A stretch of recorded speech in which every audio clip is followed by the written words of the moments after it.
Bien-aimés frères et sœurs, vous connaîtrez la vérité et la vérité vous affranchira. Ça, c'est pas moi qui le dis, c'est la Bible qui le dit. Mais moi, je vous dis mieux. Vous connaîtrez la vérité historique, notamment celle de vos ancêtres kémites, et vous aurez une vision globale de ce que c'est que la vraie souveraineté politique. J'ajoute, vous reviendrez à la spiritualité africaine ancestrale et vous comprendrez les enjeux de l'indépendance économique. Et pour terminer, vous accepterez votre identité culturelle kémite et vous obtiendrez deux choses. La première, c'est la paix. La seconde, c'est le développement, à une condition. L'unité de toute l'Afrique noire, l'unité de tous les Noirs du monde entier. Otep à tous, bienvenue sur la chaîne des panafricanistes par essence, par conviction et par excellence. Celle des citoyens kémites par nécessité et obligation de combat. Nous sommes une chaîne qui n'est guidée que par nos ancêtres et rien que par les ancêtres qui appartiennent à l'égrégore du monde noir. Par conséquent, nous ne croyons en aucun Dieu venu de l'étranger. Toutefois, cette vidéo n'est aucunement destinée à inciter à la haine ou à la violence, car nous menons un combat qui est d'abord et avant tout spirituel, intellectuel et démocratique. Ensuite, il est politique, géopolitique et géostratégique, contre l'impérialisme, le colonialisme, le néocolonialisme et l'endocolonat, qui sont tous qualifiés de crimes contre l'humanité. Nous menons ce combat sur la base du principe fondamental que nous avons hérité de nos ancêtres kémites, qui est celui de la Mahat, c'est-à-dire solidarité, vérité et justice. Vous êtes donc en droit de connaître la vérité et nous avons l'obligation de vous dire la vérité, rien que la vérité, afin que justice soit rendue au continent africain. Et ça, c'est notre modeste contribution dans cette noble lutte en faveur de la souveraineté, la dignité, la solidarité et l'unité africaine. Et c'est exactement ça que nous appelons le panafricanisme. Bien-aimés frères et sœurs, la dernière fois j'ai publié une vidéo sur Ousmane Sonko. Il y a eu pas mal de critiques, pas mal d'insultes et autres, mais bon, ça c'est pas grave, c'est le débat. Bon, et je voudrais être un peu plus précis. Je voudrais qu'on comprenne que je ne suis pas contre Ousmane Sonko, je ne suis pas en faveur de Ousmane Sonko, je ne suis pas contre Macky Sall, je ne suis pas en faveur de Macky Sall. Pour moi, c'est un débat politique que le meilleur gagne. En revanche, je fais une nuance claire et nette entre une affaire d'État, un problème national et un problème personnel. C'est-à-dire, lorsque je regarde, j'observe la situation du Sénégal, il y a deux problèmes en fait. Il y a le problème de Sonko avec la justice et il y a le problème du troisième mandat de Macky Sall. De présumé troisième mandat de Macky Sall. Je dis que ce qui concerne, à mon avis, c'est peut-être discutable, mais ça, moi c'est ce que je pense. Des problèmes de la justice. Ousmane Sonko a diffamé contre le ministre du Tourisme.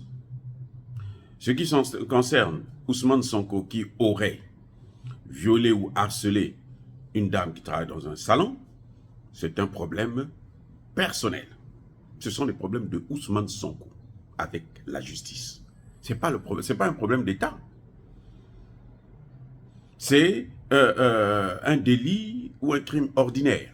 Ça n'a rien à voir avec le troisième mandat de Macky Sall.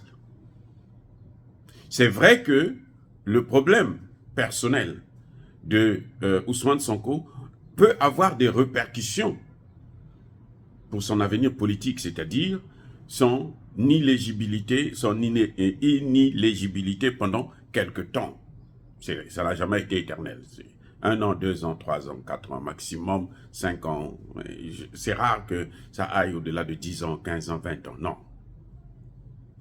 Donc, s'il n'est pas candidat, il ne peut pas être candidat aujourd'hui, il pourra l'être demain, parce qu'il a eu des problèmes avec la justice. En revanche, en ce qui concerne le troisième mandat, le présumé troisième mandat, là, c'est une affaire nationale. Eh oui, Macky Sall veut postuler un troisième mandat. Il faut regarder maintenant si la Constitution lui donne cette autorisation. La Constitution limite les mandats à 2. Nous le savons tous. Mais il y a une décision du Conseil constitutionnel qui donne la possibilité à Macky Sall d'avoir un deuxième mandat, un deuxième quinquennat, et c'est-à-dire un troisième mandat à l'élection à la tête de la présidence de la République. Voilà la différence. Et ça, c'est une affaire qui concerne la Constitution. Alors que la justice, en ce qui concerne Ousmane Sonko, c'est le droit commun. Mais ce qui concerne Macky Sall, c'est la Constitution qui est en jeu. Donc, c'est une affaire d'État. C'est une affaire nationale. S'il le faut, il faut encore ressaisir d'autres institutions comme le Conseil constitutionnel ou bien la Cour d'État ou quelque chose de ce genre pour voir, ou bien consulter les députés ou bien faire un référendum rapidement pour voir si on peut lui accorder ce troisième mandat ou pas. Ça, c'est une affaire d'État. C'est pour ça que tous les Sénégalais sont concernés. Il y en a qui sont pour, il y en a qui sont contre. Il y en a qui disent, moi par contre, par exemple, j'ai dit dans ma première vidéo sur cette affaire concernant le troisième mandat, j'ai dit légalement, juridiquement parlant, il a le droit de postuler encore pour son deuxième quinquennat. Mais sur le plan moral, je pense que si c'est la condition pour la paix au Sénégal, il faut qu'il se retire. Voilà ma position. Mais c'est à lui de prendre la décision. Ce n'est pas à nous. On ne peut pas le lui imposer puisque la loi lui autorise. Par contre, en ce qui concerne Ousmane Sonko, c'est à lui de se défendre avec ses avocats pour régler ce problème. Et si c'est réglé, à ce moment maintenant, il pourra postuler. Il pourra être candidat. Et puis bon, s'il a la chance d'être élu, si on lui fait confiance, bon, il peut être élu comme président de la République. C'est ça le problème.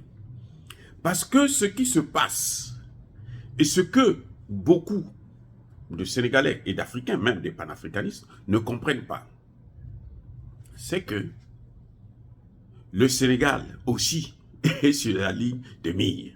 Ne croyez pas que le Sénégal, c'est un pays à part, que ces Occidentaux adorent tellement que... Non, ne vous leurrez pas. Ils ont besoin de l'Afrique, y compris le Sénégal. Le Sénégal a toujours échappé à ces gens-là. Parce que le Sénégal, le gouvernement sénégalais, a toujours fait ce que eux, ils demandent de faire. Et ce qu'eux, ils demandent de faire, ce n'est pas avantageux pour le Sénégal. Ce n'est pas avantageux pour l'Afrique. Je vous ai déjà dit, et je ne le répéterai pas encore, je cesserai de le répéter plus tôt, c'est, comment on appelle, Senghor et Houphouët-Boigny qui nous ont mis dans cette situation dans laquelle nous nous trouvons aujourd'hui, des indépendances truquées, formelles. Ce sont les deux là, les deux personnages. Et c'est ce qui fait que le Sénégal bénéficie toujours des faveurs de ces gens. Mais le Sénégal ne se développe pas. Le Sénégal, quand on a dévalué là, on a dévalué aussi au Sénégal, on a dévalué en Côte d'Ivoire. Houphouët-Boigny était encore là. Vous voyez, donc, il faut se dire que ce n'est pas avantageux pour nous d'être sous la coupe de ces gens. Maintenant, on voit qu'avec Macky Sall, il essaye de diversifier les partenariats. Et ça ne les plaît pas parce que pour eux, le Sénégal leur appartient. Mais tôt ou tard, le Sénégal finira par tomber dans leurs mains, le détruire. Donc si Ousmane Sonko peut leur donner cette occasion en créant l'instabilité, la guerre civile et autres, mais ils vont se frotter les mains. Ils vont se frotter. Ils n'ont pas hésité de détruire la Côte d'Ivoire, de tuer près de 20 000 Ivoiriens pour mettent Alassane Ouattara là, et Alassane Ouattara leur donne tous les contrats qu'ils veulent. C'est comme ça qu'ils sont. Et vous ne pouvez pas les changer. C'est à nous de prendre nos responsabilités. C'est pour ça que je dis, Ousmane Sonko n'a qu'à régler ses problèmes d'abord avec la justice. Et après, on verra. Parce que si le Sénégal s'embrase, c'est très facile de commencer la guerre. Ce n'est pas facile de l'arrêter. Et parfois, ça se retourne contre ceux-là qui ont commencé cette guerre. Les Occidentaux, notamment les Français, ils ont détruit la Libye, tué Kadhafi, ils ont envoyé les terroristes dans le Sahel. Et puis, dans le reste du golfe de Guinée. On les a chassés au Mali, on les a chassés au Burkina Faso, on les a chassés au Centrafrique. Aujourd'hui, ce sont eux qui se battent maintenant pour revenir. Mais s'ils reviennent encore, mais c'est fini pour ces pays-là. Et c'est fini pour l'Afrique. Donc notre combat, c'est faire en sorte que des pays comme le Sénégal, qui ne sont pas encore tombés dans les mains de ces prédateurs, ne puissent pas l'être. Qu'ils puissent toujours avancer sans avoir besoin d'eux. Et pour ça, il faut savoir créer, avoir des compromis en politique. Savoir faire en sorte que si le mal va venir, que ça ne vienne pas de moi. Tout homme politique sérieux, c'est ce qui devrait se dire. Que ça ne vienne pas par moi. Si pour la paix, il faut que Macky Sall s'en aille, je souhaiterais qu'il s'en aille. Si pour la paix, il faut que Ousmane Sonko se retire d'abord, je souhaiterais qu'il se retire d'abord. Parce que quand on commence la guerre, là, on ne sait pas jusqu'où ça va nous amener. Et ce sera encore des innocents qui vont mourir. Et on va encore faire appel à ces mêmes gens qui sont derrière Ousmane Sonko, derrière Macky Sall, pour venir éteindre le feu des pompiers pyromanes. Est-ce que nous pouvons comprendre ces leçons pour ne pas toujours tomber dans la gueule du loup? On peut aujourd'hui éviter de se faire encore avoir par les mêmes Occidentaux. Ça fait plusieurs siècles qui sont là à nous torturer, à nous tuer, à nous détruire, à nous empêcher de l'émancipation et le développement. Maintenant, nous avons cette possibilité avec le multilatéralisme, la multipolarité. On peut essayer de voir comment on peut tirer profit de l'autre côté. Donc, à quoi ça sert d'embraser un pays pour leur donner le monopole encore? Voilà mon point de vue, c'est ça. Il faut d'abord faire la nuance entre les affaires personnelles de Sonko avec la justice et les affaires le problème du troisième mandat de Macky Sall. Il faut faire la nuance. Si vous ne faites pas cette nuance-là, vous ne pouvez pas comprendre les enjeux. Après avoir fait ça, maintenant vous pouvez conseiller à l'un et à l'autre. Voici ce que vous pouvez faire. Voici ce qui peut se passer. Je suis un homme de la paix. J'ai toujours recherché la paix. C'est pour ça que j'ai inventé la justice transitionnelle. C'est une justice de réconciliation. Mais il n'y a pas de réconciliation sans la recherche de la vérité. Ça, c'est ce que je pense et c'est ce que j'ai écrit. Mon livre a été publié chez l'Harmattan il y a quelques années de cela, en 2009, sur la justice transitionnelle. Et en ce moment, ce que je suis en train de faire, c'est ce qu'on appelle la prévention des conflits. C'est mon invention aussi. Éviter que le conflit puisse être larvé, qu'on aille vers une guerre civile au Sénégal. Voilà mon objectif. Maintenant, ceux qui ne sont pas contents, ils n'ont qu'à faire ce qu'ils veulent. Moi, je donne mes idées parce que toute ma vie, j'ai travaillé sur ça. C'est ce que je connais faire. Il faut éviter que le Sénégal aussi sombre. Même si c'est pour que Ousmane Sonko soit président, ou c'est pour que Macky Sall puisse continuer à être président. Il faut éviter ça, à tout prix. Et c'est ça, mon point de vue.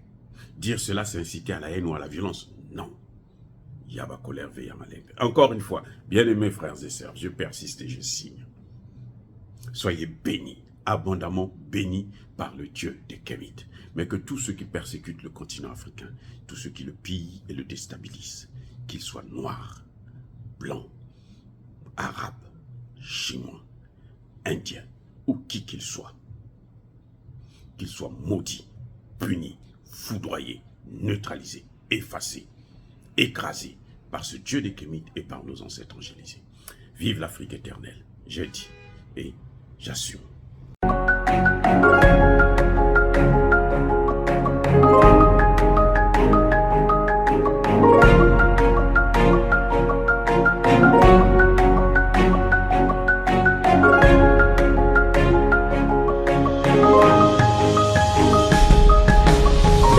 Eux, ils marchent par la foi et non par la vue. Mais moi, je vous conseille vivement de marcher par la connaissance scientifique et historique, notamment celle de nos ancêtres kémites, par les 5 sens et par l'intelligence. Abou Abia.